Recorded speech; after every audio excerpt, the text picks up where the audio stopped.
What's going on, guys? It's the Crypto Lark here. Today we're going to be talking about Ethereum Classic, and in order to do that we need to talk about Ethereum a little bit as well. So we're going to be comparing the two of those projects, trying to understand what the future for Ethereum Classic might be. But all after a quick shout out to everyone who has been liking the videos and subscribing to the channel. And of course, that is for, new subscribers, and for old subscribers, guys, thank you so much for continuing to support the channel. And a quick note as well, if you guys do want to continue to support me and support the channel, you can support me over at Patreon. Big shout out, of course, to Kevin from Kansas City, the first patron on Patreon yesterday. Really exciting stuff. And of course, you can follow me over on Steemit as well, or on DTube at Lark Songbird. Links for those are all down below, guys. And a quick disclaimer, this is not professional financial advice. This is just one dude talking about cryptocurrencies on the internet. Let's get into it. Now, everybody who has been watching the show for a while realizes that there's two Ethereums, but you might not know why if you haven't been watching this the crypto show for a long time. So I thought it's really a good time to talk about them. Now, I'm not very big on Ethereum Classic. We're going to do an unbiased review here and try and actually look at all the pros and cons and really try and break it down for you guys. So Ethereum is basically a household name at this point. Would you be surprised to know that Ethereum is actually the forked coin? Fork me. It is the forked coin indeed. So there was a hard fork, and Ethereum broke off from Ethereum Classic, which is why, of course, anytime that there are these Bitcoin forks, the whole community kind of gets a bit worried about what's going on. Of course, hard forks can be a good thing for Bitcoin, for example. We saw that a hard fork was quite a positive move forward, and actually I think the Ethereum hard fork was a positive move forward too. Now the Bitcoin was a positive move forward because now we have Bitcoin Cash, which is very profitable for the people who want to mine that. But more importantly, Bitcoin, much like Honey Badger, didn't give a damn. Just kept on going, like, oh, you want to fork me? Okay, we'll fork you then. I'm just going to keep on going over here and get up to $5,000. So look, forks are not a bad thing, nothing to be afraid of. But it's really interesting to actually look at the story and see what happened. Now, if we have, Ethereum over here is, of course, capturing a huge amount of business currently. They're at a almost $29 billion market cap, whereas good old Ethereum Classic here is only at $1.1 billion market cap. A astronomical difference. Absolutely astronomical. Of course, the price for one Ethereum Classic is only at $12.50, whereas the price for one Ethereum is over $300, or of course 0.07 Satoshi, or 0.0029 Satoshi. Gigantic difference. How did we get here? What happened? Let's talk about the story. There was this thing called the DAO. The DAO was basically the Ethereum Foundation wanted to set up a venture capital fund that would let people invest in dApps. It's a pretty good idea, and people in the community were really excited about it. However, there was a problem in the code. A hacker exploited that, took about $50 million worth of Ethereum, and this is where all the drama happened. The drama was this. There were a lot of debates about what should or shouldn't be done, because in the smart contract, you had to wait 28 days in order to take that Ethereum out. So the hacker, even though he stole $50 million, was still locked in by the smart contract, and he had his $50 million in Ethereum sitting there. So the community started to debate the topic. Well, what should we do? There were some people who said, you know what? We just have to let it happen because the code is the law. That's what we've talked about. It sucks, but it needs to go forward. Unfortunately, we can't go and change the code because that would just defeat the whole purpose of having an immutable ledger, which, is what this is supposed to be.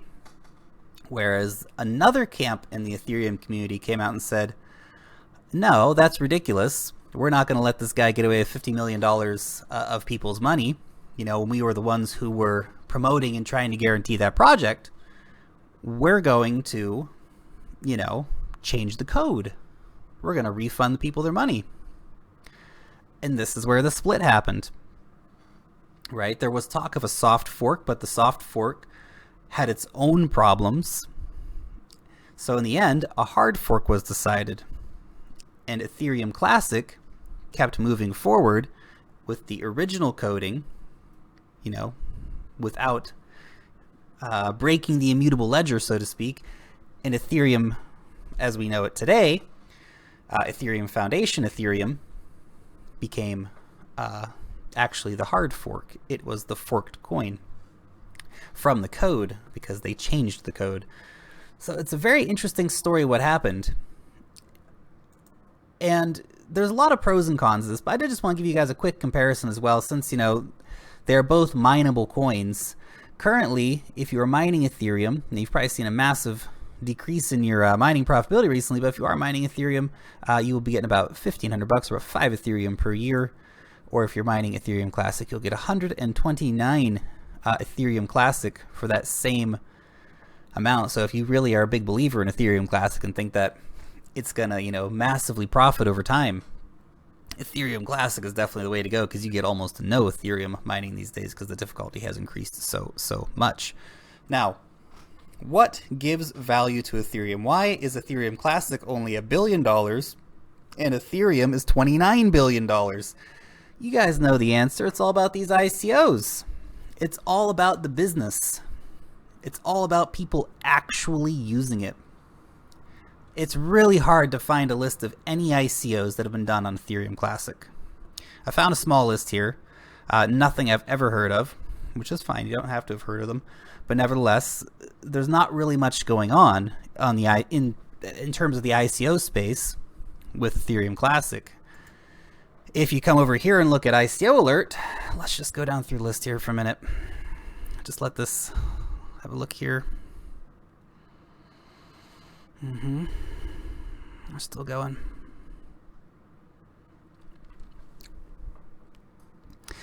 Oh my god. How many ICOs are there?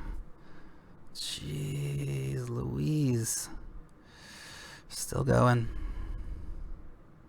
Still going. Okay, we gotta speed this up now. Oh my god. Oh my god, we're still going. Oh my god. Oh, let it end. Oh, let it end. How are there more ICOs? Ah! Okay, so I'm being silly, guys, but this hammers home a very salient point. The majority of this insane amount of ICOs are all on Ethereum. Guys, they're not building them on Ethereum Classic.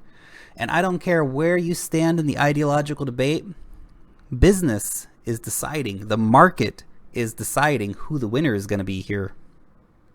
And the winner currently, by about a 29 times factor, is Ethereum, and it's only going to get bigger, guys, because Ethereum is the one in which people are building their ICOs.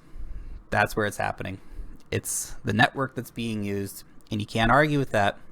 The market is deciding, guys. Ideology doesn't matter. The market matters in this situation.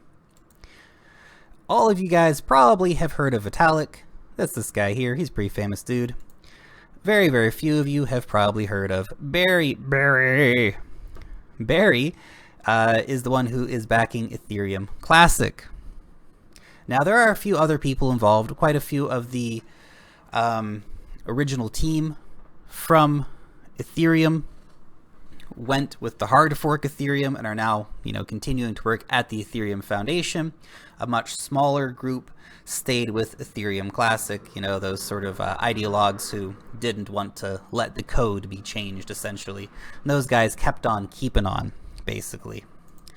Let's have a look at some of just a straight up rundown of the pros and cons here, because I think this actually provides a pretty interesting way to think about it.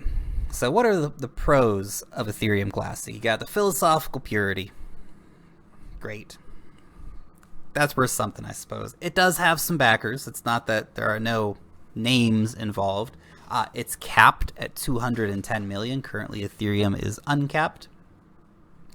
It's staying true to its decentralized idea, and the code is true. And that, what I say with that, when you write a dApp with the Ethereum Foundation, you have to conform to what Ethereum Foundation wants you to do.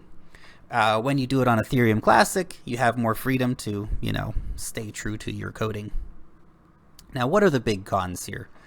Obviously, I didn't even write this one, but one of the biggest cons is that the market is not supporting Ethereum Classic to the level that you would want it to be supported at. And hey, it is number 11 on CoinMarketCap, and it has been basically in the top 15 forever. So you can't count Ethereum Classic out completely.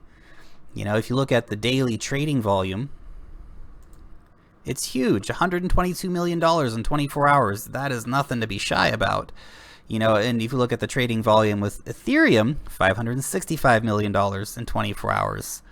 Those are, Ethereum's doing a lot more, but Ethereum Classic, that's nothing to be shy about at all. There's a serious amount of trading going on with Ethereum Classic. That's something to keep in mind.